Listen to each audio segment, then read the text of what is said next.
स्वागत है एक बार फिर से आप सभी का आपके अपने यूट्यूब चैनल स्टडी वाला पे। मैं हूं हेमंत। और लास्ट क्लास में हम लोग पढ़ लिए थे कि जो मिस्रवासी थे वो मिस्रवासियों के लिए मुख्य रूप से बात की थी हमने ट्रेड एंड कॉमर्स की, कि उनका ट्रेड और कॉमर्स क्या था, और आर्किटेक्चर और साथ ही साथ में आर्ट एंड क्राफ्ट को भी देख लिया था कि उनका आर्किटेक्चर कैसा था और आर्ट एंड क्राफ्ट कैसा था। आज के इस वीडियो लेक्चर में हम लोग पढ़ेंगे कि जो इजिप्टियन थे यानी कि मिस्रवासी थे, उनकी रिलीजियस बिलीफ क्या थी, यानी कि धार्मिक रूप से वो किस पे विश्वास करते थे। The Egyptians worshipped phenomena of the nature like the sun, the moon, the rivers etc. जो इजिप्टवासी थे यानी कि मिस्र के निवासी थे, वो जो नेचर की फिनोमेना यानी कि जो प्राकृतिक घटना होती है जैसे like a sun, moon and river, इन सभी की वो पूजा करते थे। But the most important among these was Ra और द सन ऑफ गॉड, यानी कि लेकिन उन सब में सबसे इम्पोर्टेंट जो देवता माने जाते थे वो थे रा नाम से माने जाते थे, जिसे कि सन गॉड कहा जाता था यानी कि सूर्य देवता कहा जाता था। He was considered as the creator of all things. उन्हें ऐसा माना जाता था कि यही सभी जो भी चीज़ें हैं, जो धरती पे बनाई गई चीज़ें हैं, उन सभी की यही क्रिएटर यानी कि यही निर्माण करता है। Other significant God was ओशिरिस। जो दूसरे महत्वपूर्ण देवता थे वो ओशिरिस थे। The god of the dead, जिन्हें मृत्यु के देवता के रूप में जाना जाता था। आइसिस वॉज हिज वाइफ, और ओरिसिस की जो वाइफ थी वो आइसिस नाम से जानी जाती थी। They also worshipped some local gods who were represented by symbols. वो कुछ और भी देवताओं की जो लोकल देवता होते थे, लोकल का मतलब कि जिसे माना जाता है कि घरेलू रूप से जो देवता माने जाते हैं, ऐसे वो पूजा करते थे जो कुछ सिंबल यानी कि कुछ चिन्हों से दर्शाए जाते थे। सिंबल का मतलब कुछ ऐसे समझिए जैसे हम लोग एक प्रतीक के रूप में फ़ोटो का इस्तेमाल करते हैं अपने देवता अपने इष्ट का, वो लोग कुछ ऐसे ही सिंबल के रूप में जो उनके लोकल गॉड्स होते थे, जो लोग उनके भगवान होते थे, ईश्वर होते थे, उनकी वो पूजा करते थे। For example the moon god Thoth was represented by the bird ibis and the god of the mummification Anubis by a jackal. जैसे जो मून गॉड थे यानी कि चंद्रदेव थे, जिन्हें कि थोथ नाम से प्रेजेंट किया जाता था, उन्हें एक चिड़िया के रूप में दिखाया जाता था। और जो ममीफिकेशन यानी कि जो मृत्यु हो जाने के बाद में जो मम्मी बनाई जाती थी, तो उस ममीफिकेशन के जो देवता थे उन्हें अनुबिस के नाम से जाना जाता था और जयकाल से रिप्रेजेंट किया जाता था। कुछ इस तरीके से ये अनुबिस देवता थे। ये आइसिस थी जो कि मृत्यु देवता यानी कि ओरिसिस की वाइफ के रूप में जानी जाती थी, और ये ओरिसिस थे। और ये रा देवता यानी कि जिसे कि सूर्य देवता के नाम से भी जाना जाता था। कुछ इस तरीके से चित्र के रूप में पूजे जाते थे। The Egyptians believe that after death the body and the Saul live in different ways. Egypt वासियों का ये मानना था कि मृत्यु के बाद में शरीर और आत्मा अलग अलग रहती है। That is why they preserve the body of their dead by embalming them such a preserve body is known as a mummy. उन लोगों का ये मानना था कि जैसे जो आत्मा है वो अलग रहती है और जो शरीर है वो अलग रहता है, इसीलिए वो लोग मृत्यु के बाद में जो शरीर होता था उसे सुरक्षित रखते थे, जिसे मम्मी के रूप में जाना जाता था। The mummies were put in wooden boxes enclose in stone coffin and buried tomb along with the goods like clothes, food, drink, jewellery etc. जो ममीज़ होती थी वो लकड़ी के कॉफिन में यानी कि ताबूत में रखी जाती थी, जिसके ऊपर से उसको बढ़िया से सजाया जाता था, और उसमें ज़रूरत की चीज़ें जैसे कपड़े हैं, भोजन है, और जो ड्रिंक्स हैं यानी कि पानी या और जो भी ड्रिंक्स चलते थे वो, और ज्वेलरी, वो जो ज़रूरत की चीज़ें होती थी उसमें रखा जाता था। ऐसा माना जाता था कि ये इसका यूज करेंगे यानी कि इन चीज़ों का ये उपयोग करेंगे। The pyramids of Egypt are the term of the pharaoh का मतलब होता है कि वही ये देवता जो कि मम्मी के रूप में दफनाए जाते थे, जो लोग मम्मी के रूप में वहाँ पे पिरामिडों में दफनाए जाते थे, ये उनके लिए होता था। One such tomb with all the article buried with the mummified body found in 1992 is the king of the Tutankhamun. इसी तरीके से एक बरीड यानी कि दफनाई गई मम्मी पाई गई जो कि 1922 में खुदाई के दौरान पाई गई थी, जो वहाँ के राजा तूतनखेमन की थी। कुछ इस तरीके से ये तूतनखेमन की ये जो इमेज है आप देख सकते हैं, ये मम्मी है, इस तरीके से वो दफना करके रखते थे। इसके ऊपर एक तरीके से लेप लगाए जाते थे, जो ये लेप लगाते थे उस लेप से जो शरीर होता था वो वैसे ही सुरक्षित बना रहता था। नेक्स्ट अब हम लोग डिस्कस कर लेते हैं कि अचीवमेंट्स ऑफ द इजिप्टियंस, यानी कि जो इजिप्टवासी थे, जो मिस्र के निवासी थे, उनकी क्या अचीवमेंट्स, यानी कि उन्होंने अपनी इस पूरी सभ्यता के दौरान क्या मुख्य रूप से अचीव किया। तो फर्स्ट वन डिस्क्राइब कर लेते हैं स्क्रिप्ट्स को, यानी कि इनकी लिपि को। The Egyptian script was known as the hieroglyphic meaning secret writing. Hieroglyphic का मतलब होता है कि चित्रलेखन जिसमें लिखा जाए, चित्र के साथ में मिला करके लिखा जाए, तो इस तरीके की लिपि उन्होंने यानी कि मिस्रवासियों ने विकसित की हुई थी, जिसे कि पवित्र राइटिंग के रूप में जाना जाता था।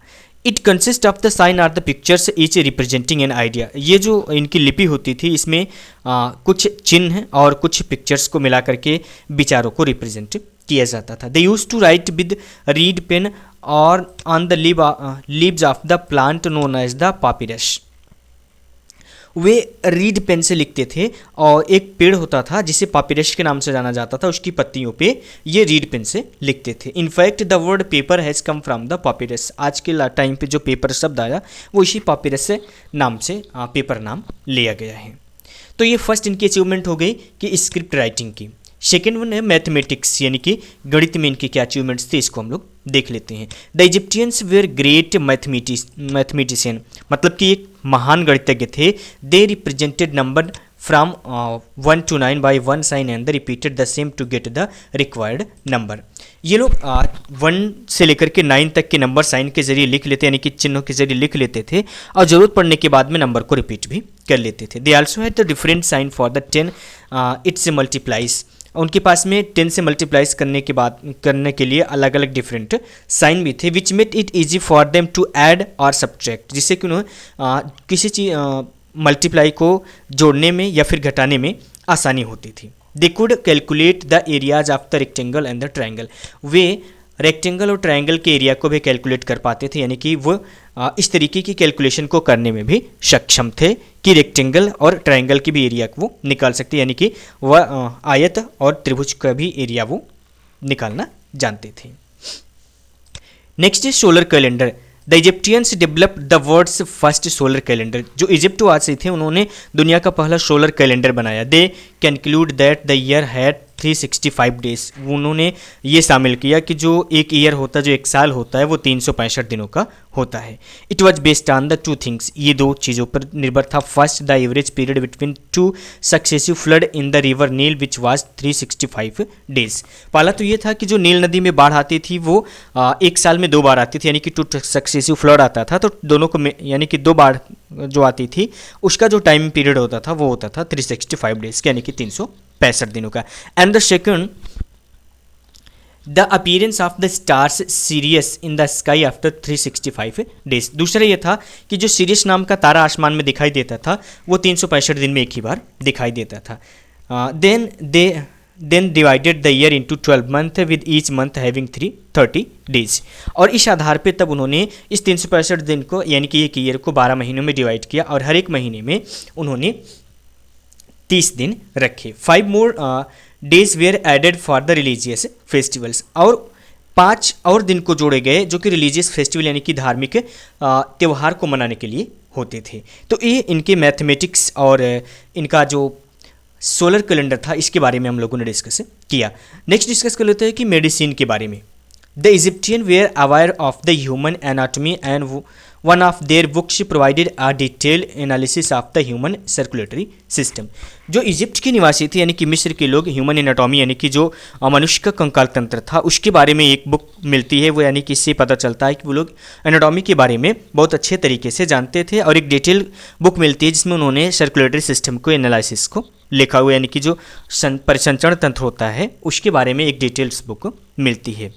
The way by which the Egyptian use to preserve the bodies of the dead by mummification is a marvel of the science. जिस तकनीक के जरिए या जिस तरीके से जो इजिप्टवासी थे वो जो शरीर को यानी कि ममीफिकेशन करके यानी कि लेप लगा करके सुरक्षित रखते थे वो उनके उस टाइम के विज्ञान का एक मार्बल पीरियड था या मार्बल चांस था, इसे कह सकते हैं कि एक स्वर्ण युग था। The process source their knowledge of human body and their skill to surgery. जो ये प्रोसेस था वो उनका ह्यूमन बॉडी और उसकी सर्जरी के नॉलेज को दिखाता है। क्योंकि जो मम्मी होती थी तो मम्मी के पेट को फाड़ करके जो उसकी सड़ने वाले पार्ट होते थे जैसे आंतें वगैरह वो निकाल करके उसमें अंदर से लेप लगा करके फिर से ऊपर से उस पर टाँके चला करके ऊपर से शरीर पे लेप लगा करके तब उसे रखा जाता था। तो इस तरीके से देखा जाए तो मेडिसिन के मामले में भी इजिप्टवासी बहुत ही ज़्यादा विज्ञान के एस्पेक्ट से बहुत ही आगे थे। अब देख लेते हैं, ये तो था इनके अचीवमेंट्स को। लास्ट चलते हैं डिक्लाइन ऑफ द सिविलाइजेशन, यानी कि ये जो इतनी बड़ी सभ्यता थी, इतना विकसित हुई, फली फूली, ये सभ्यता का पतन कैसे हुआ।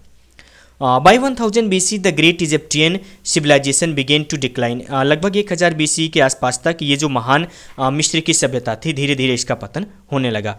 It was invaded by the foreign powers of the south of the Egypt in Africa and new powers across the Mediterranean sea. ये इस वजह से हुआ क्योंकि जो विदेशी शक्तियाँ थी the south of the Egypt in Africa, यानी कि साउथ इजिप्ट में अफ्रीका की तरफ से आई और कुछ मेडिटेरियन सी की तरफ से फॉरेन यानी कि पावर्स आई, शक्तियाँ आई और consequently it become a part of the empire of the Assyrian, the Persian and the Roman in the quick succession. यानी कि ये शक्तियाँ आई और इन्होंने इजिप्ट के ऊपर, मिस्र के ऊपर हमला किया और कंसिक्वेंटली यानी कि और संभवतः ये कह सकते हैं कि ये धीरे धीरे जो ये सभ्यता थी ये असीरियन सभ्यता का पार्ट बन गई, यानी कि हिस्सा बन गई और धीरे धीरे उसके बाद में पर्शियन सभ्यता का हिस्सा बनी और उसके बाद में रोमन सभ्यता का हिस्सा बनता चली गई और इस तरीके से इस सभ्यता का पतन हो गया। आई होप कि ये जो वीडियो लेक्चर था, इस वीडियो लेक्चर में हमने जो इजिप्ट की सिविलाइजेशन, इन मिस्र की सभ्यता के बारे में जो भी डिस्कशन की आपको इन्फॉर्मेटिव लगा होगा। यदि आपके लिए वीडियो ज़रा सा भी फायदेमंद रहा तो इसे लाइक कीजिएगा और यदि अभी तक आपने चैनल को सब्सक्राइब नहीं किया हुआ और यदि पहली बार वीडियो को देख रहे हैं तो चैनल को सब्सक्राइब जरूर कीजिएगा और अगली वीडियो के नोटिफिकेशन के लिए बेल आइकन को ऑल पे प्रेस कीजिएगा। मिलेंगे अगली वीडियो में। ये वीडियो आपने पूरा देखा इसके लिए आपका बहुत बहुत धन्यवाद।